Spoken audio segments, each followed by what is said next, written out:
মৰাণ জনগোষ্ঠীৰ সংগঠনসমূহৰে গঠন কৰা ৰাজনৈতিক দল জাতীয় গণমঞ্চত আজি আনুষ্ঠানিকভাৱে যোগদান কৰে মৰাণ ছাত্ৰ সন্থাকে ধৰি জনগোষ্ঠীটোৰ শতাধিক যুৱক যুৱতী।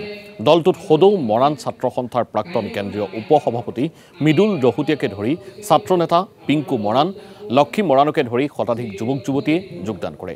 ডুমডুমাৰ ৰূপাইস্থিত সাহিত্য সভা ভৱনত অনুষ্ঠিত হয় এই যোগদান কাৰ্যসূচী। ছাত্ৰ নেতা মৃদুল দহোটীয়াক সভাপতি হিচাপে লৈ গঠন কৰা হয় এখন শক্তিশালী কমিটি।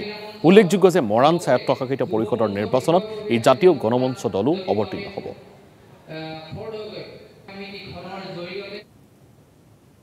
আপোনালোকে সকলোৱে জানে যে যোৱা 7 ছেপ্টেম্বৰ তাৰিখে মৰাণ জনগোষ্ঠীৰ 6টা সংগঠনৰ উদ্যোগত যি জাতীয় অভিৱৰ্তন অনুষ্ঠিত হৈছিলে, সেই অভিৱৰ্তনৰ যোগেদি যোৱা 7 ছেপ্টেম্বৰ তাৰিখে মৰাণ জনগোষ্ঠীৰ এক উমৈহতীয়া ৰাজনৈতিক মঞ্চ জাতীয় গণমঞ্চৰ প্ৰতিষ্ঠা হৈছিলে। আৰু সেই জাতীয় গণমঞ্চৰে আজি সাংগঠনিক আৰু এই যোগদান সভাখন অনুষ্ঠিত হৈ আছে। আৰু এই অনুষ্ঠানটোতে আজি উক্ত জাতীয় গণমঞ্চৰ যি যুৱ সংগঠন জাতীয় যুৱ মঞ্চ, সেই যুৱ মঞ্চৰ আজি প্ৰথমবাৰৰ বাবে আজি গঠন হৈছে।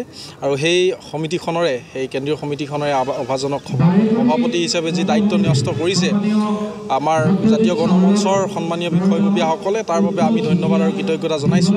আপোনালোকে সকলোৱে জানে যে যোৱা 7 ছেপ্টেম্বৰ তাৰিখে মৰাণ জনগোষ্ঠীৰ 6টা সংগঠনৰ উদ্যোগত যি জাতীয় অভিৱৰ্তন অনুষ্ঠিত হৈছিলে, সেই অভিৱৰ্তনৰ যোগেদি যোৱা 7 ছেপ্টেম্বৰ তাৰিখে মৰাণ জনগোষ্ঠীৰ এক উমৈহতীয়া ৰাজনৈতিক মঞ্চ জাতীয় গণমঞ্চৰ প্ৰতিষ্ঠা হৈছিলে। আৰু সেই জাতীয় গণমঞ্চৰে আজি সাংগঠনিক আৰু এই যোগদান সভাখন অনুষ্ঠিত হৈ আছে। আৰু এই অনুষ্ঠানটোতে আজি উক্ত জাতীয় গণমঞ্চৰ যি যুৱ সংগঠন জাতীয় যুৱ মঞ্চ, সেই যুৱ মঞ্চৰ আজি প্ৰথমবাৰৰ বাবে আজি গঠন হৈছে।